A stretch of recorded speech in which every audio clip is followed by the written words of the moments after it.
If someone pulls a gun out and points it at you, and they are in a frenzy and unstable, are you going to stand there trying to get centered and trying to hear the voice for the truth, the Holy Spirit in you, to come up with exactly the perfect answer?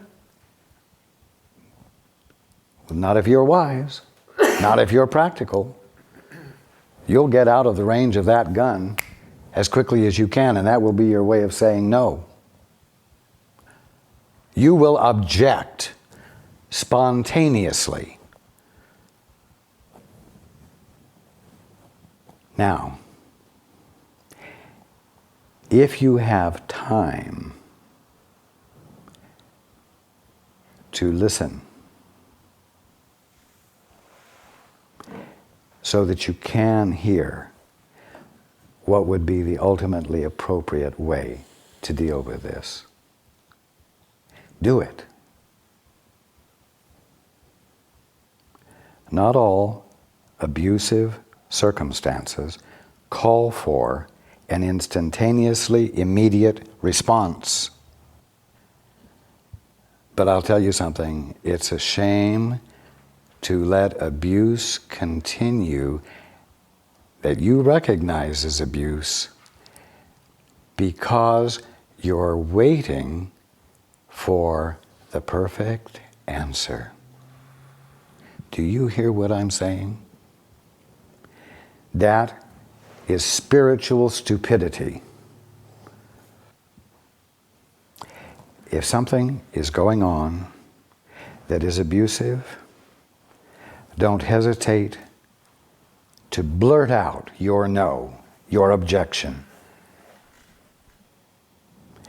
Otherwise, your attempt to be spiritually perfect becomes nothing more than a delay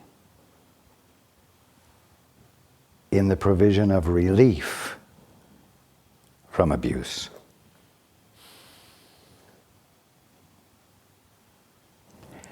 Now, hopefully, you are changing operating systems.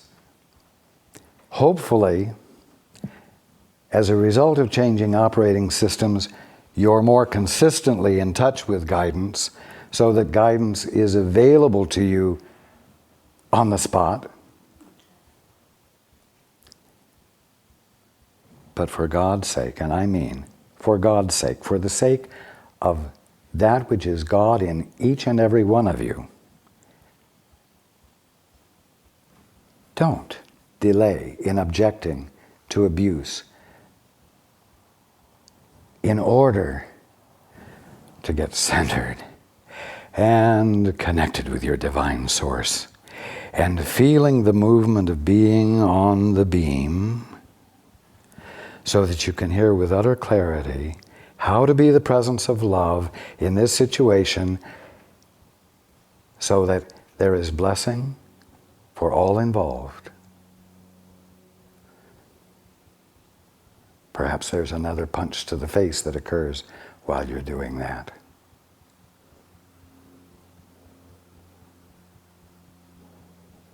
Perhaps there's another dig that someone has applied to a so-called friend. And you know what? You know what is perhaps the ultimate insult to your brother, the Christ, who seems to be confronted with abuse? It's you saying, maybe he or she needs this experience in order to wake up.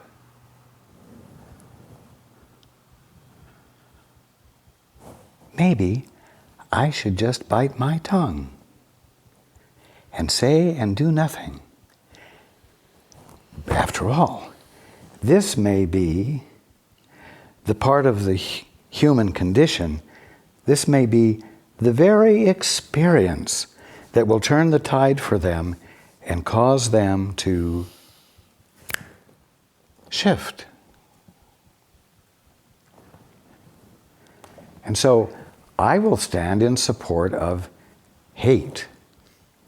Because in this instance, hate may be just the ticket for this person. The results of hate may be just the ticket for this person.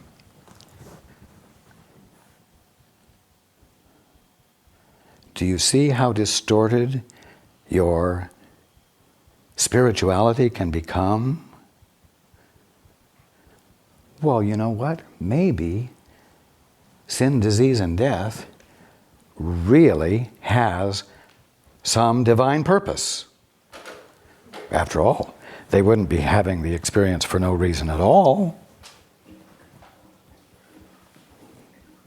And then it said, well, remember, Raj, you said the Holy Spirit can turn everything to your advantage.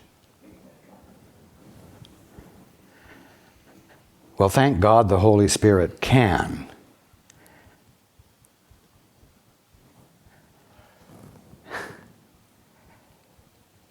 Because it means there is an answer to an unjustifiable experience of suffering and limitation and lack.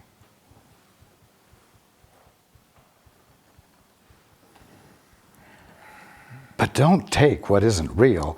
Don't take what is hateful. Don't take what is unloving and say, maybe this is just the thing it will take for the Holy Spirit to turn it to their advantage. That in itself is hate. The chapter 5, Healing and Wholeness. First section, healing as joining.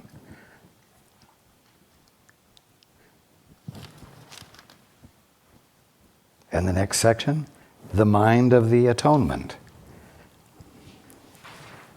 Wow, all of these have to do with integrity, integration, unification, the coming back into the experience of individuality, which is indivisibility. And indivisibility is not your personal indivisibility, but it's the indivisibility of God's ideas universally. Joined, in other words. Therefore, whatever causes you to delay in witnessing for the excellence in your brother, I'm going to be very bold here, is sin.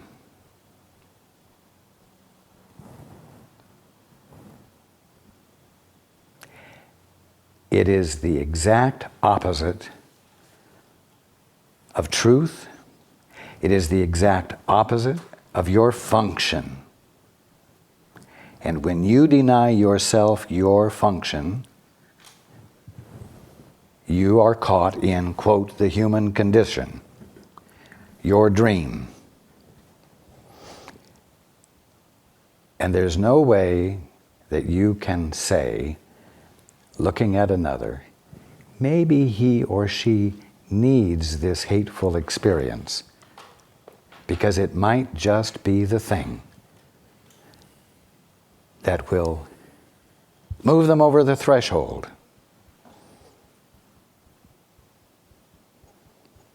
That is not your function. That is not you witnessing to the place of excellence in your brother, witnessing to the presence of God in your brother.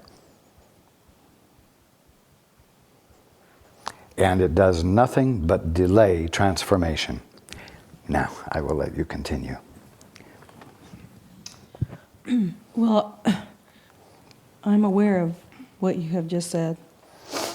What I was concerned about is not putting the tips on the arrows when they fly.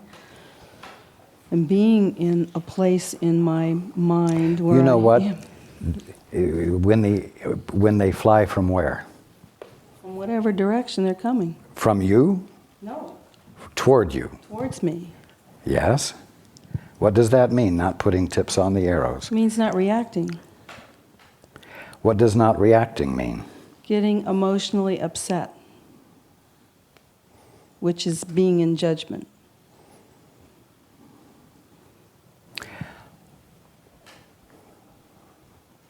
The reason I brought this up is because I have had a hard time in the past standing up for myself because I would react. So I know that there is another place I have to shift to in order to be more objective about what I'm seeing, but yet from a calm place and not from a reactive place.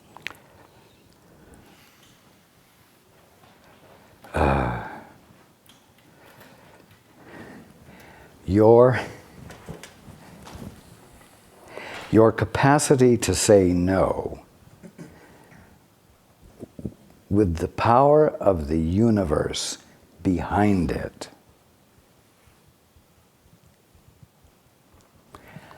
might be a roar emerging from your throat that sounds like an insane eruption of vocal noises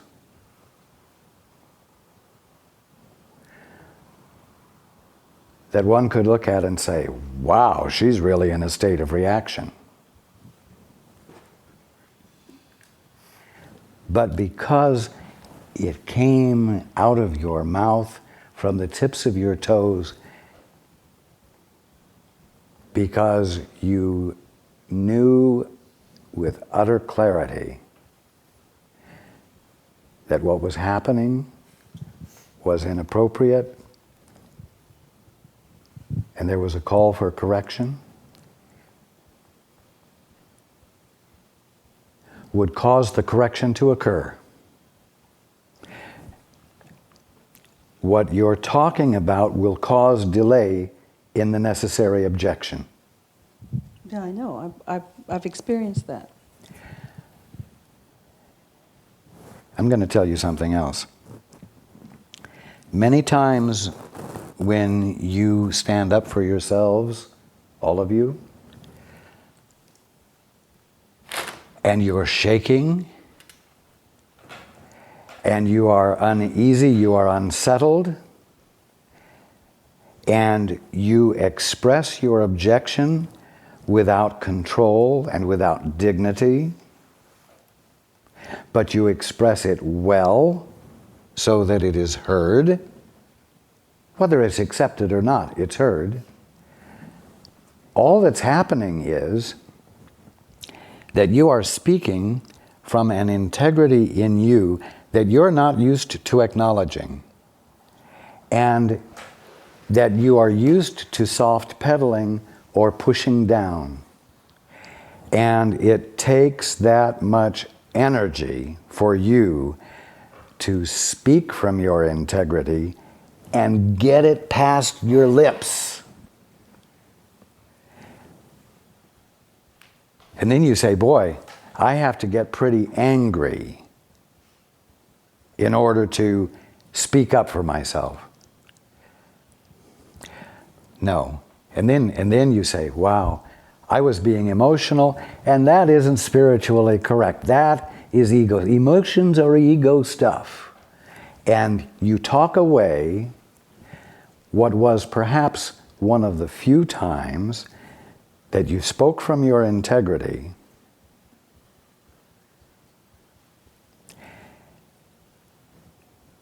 even though it took so much courage to do it because you don't feel it that much, that it came out awkwardly. Do you see what I'm saying? And then your ego will misinterpret it as anger and emotion.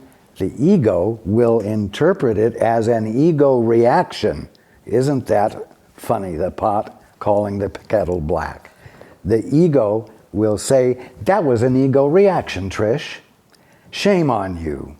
Now, next time you get in your centered place That is so true. and you get your act together, because until you do that, you have no right and no real place of divine authority from which to express yourself.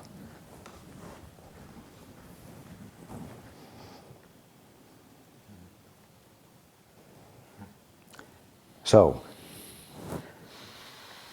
do you understand that what I'm talking about has to do with operating from the new operating system? Yes, I do. That's why Okay. I'm asking this question. I'm not just asking you. I'm saying that to everyone here and everyone who's listening on the internet.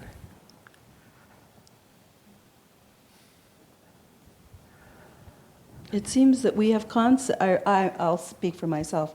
I may have a concept about how this operating system is supposed to operate. Oh, absolutely. Your egos will immediately provide you with a structure within which to consider this new operating system. So that then you can say, well, step 1, get calm. Step 2, lean into my guidance. Step 3, and accept that there will be, 1,001 steps, and all the time that you're taking those steps, abuse is occurring. Objection isn't being made.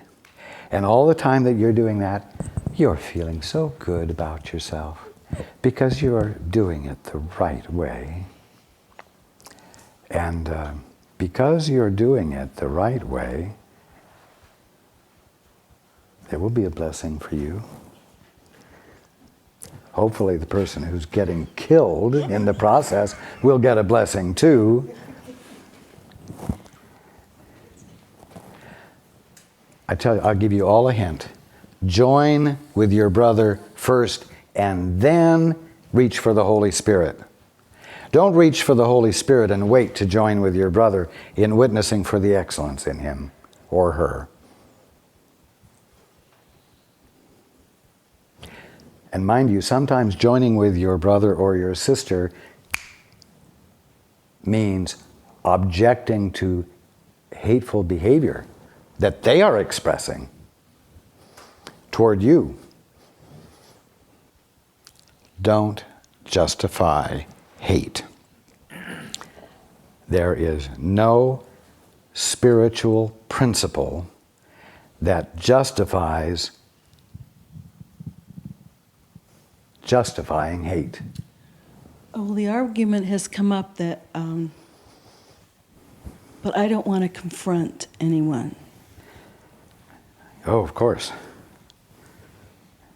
And confrontation has always meant to me something negative. Can't you get a proxy?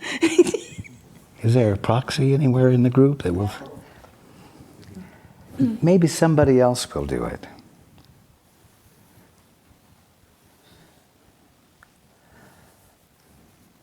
Hopefully, when you have a need, somebody won't say the same thing and not reach out a hand that could save you. Do unto others as you would have them do unto you. I keep saying it. Involvement, involvement, involvement. Involvement isn't done by a proxy. It's not done with loving thoughts from a distance. It means standing there with your brother or sister, getting into the nitty-gritty where the need is and bringing correction to it because you care enough to witness for the best in your brother or sister. Well, that brings a lot of flack with it. You don't think I get flack? A lot of people hate me, Michael. I've never seen it. You need to get a TV. So we have permission then to stir up the shit. No, you don't. No? Where are you going to go to find the shit to stir? I don't have to go to look for it. your attention is on the wrong place. Don't have your attention on stirring shit. Have your attention on being the presence of love that cares enough about your brother or sister to cast your vote publicly. I know. Out there, up front, so that hurt and harm cannot continue unobjected to.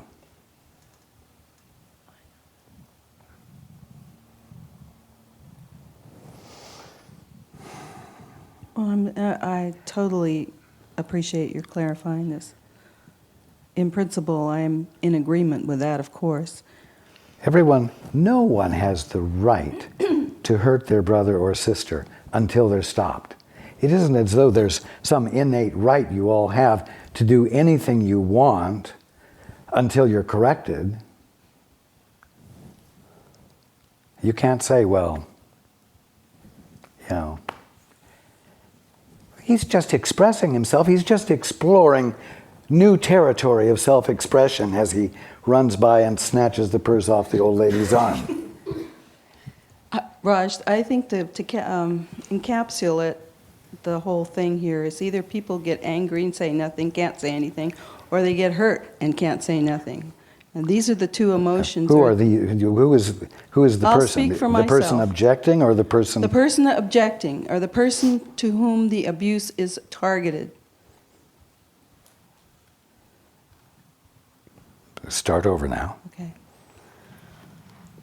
It has been my experience in my life, whenever I have perceived abuse, I couldn't stand up for myself in the moment it was happening. I couldn't find my voice because I was emotionally hurting. Indeed. And so... How wonderful it would have been for you if there had been brothers and sisters standing around you who felt that it was their function to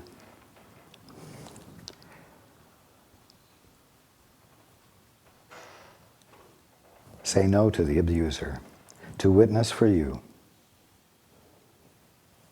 And to witness for the abuser by causing the abuser to stop doing what didn't reflect their true nature as well.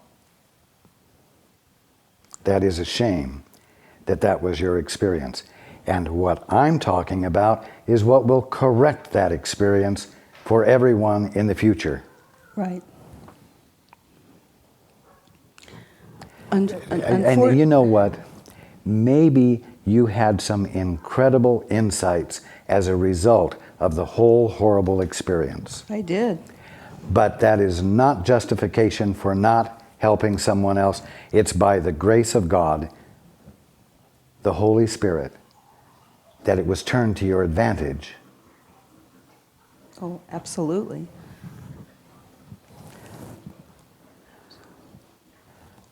So, is there anything remaining unclear in your mind at this moment?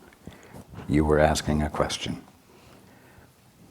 I was only concerned about being in the place where I can speak up in a way that's helpful when I see abuse or inappropriate behavior taking place.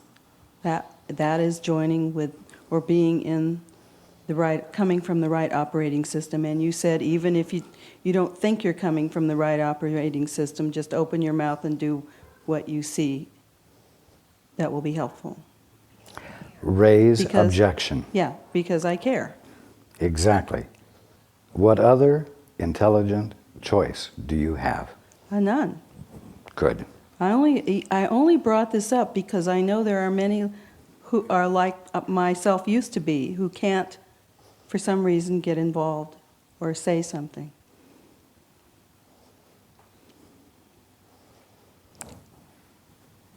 Does anyone have any question on this subject?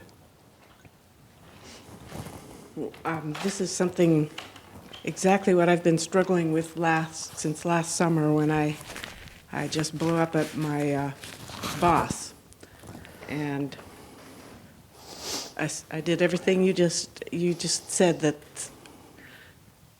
I justified it until it made no sense to myself, and actually I was acting on my integrity.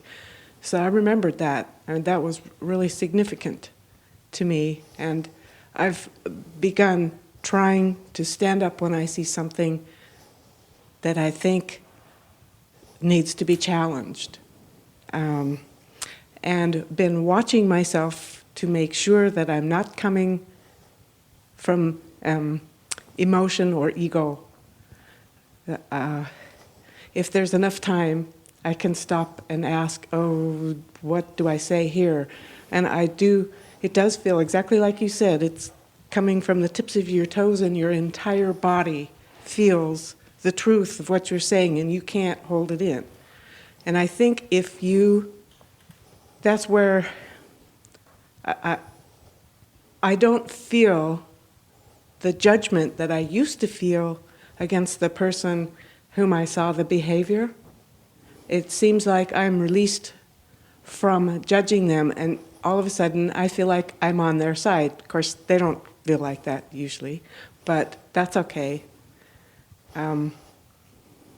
Finally, it is okay.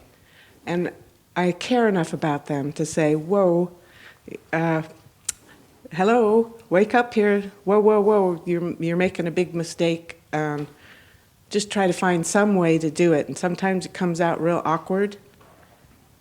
But with practice, it starts getting easier and easier, and then you're calmer, and the most amazing, creative things come out of your mouth. Part of it is because the more you do it, the less inertia is present.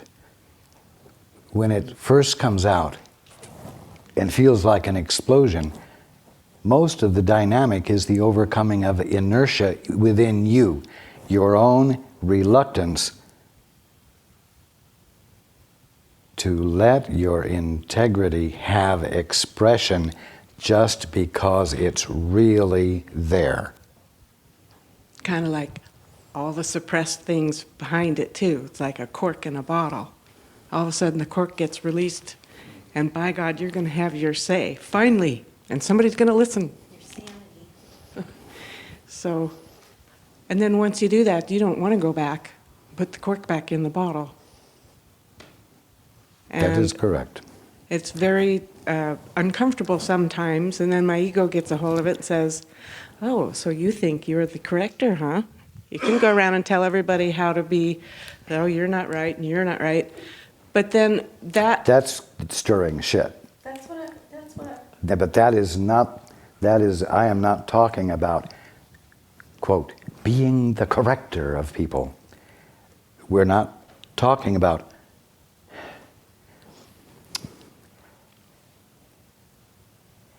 being some sort of authority, having some sort of position that you're carrying out. What we're talking about is being the presence of love, responding from your capacity to be love that cares enough about another to speak up and object to what is unjust or what is hateful. Do you see the difference?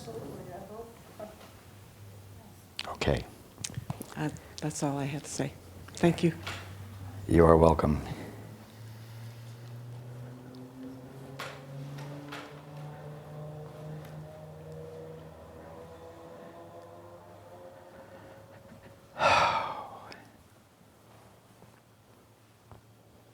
A full get-together. I'm glad we have shared together today. And I look forward to being with you next Saturday and Sunday.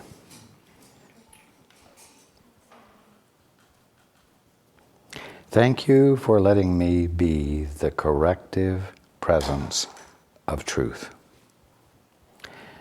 Whether correction has occurred or not, you have provided me with the opportunity to be the corrective presence of truth.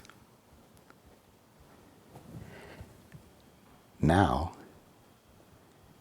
you be that all week.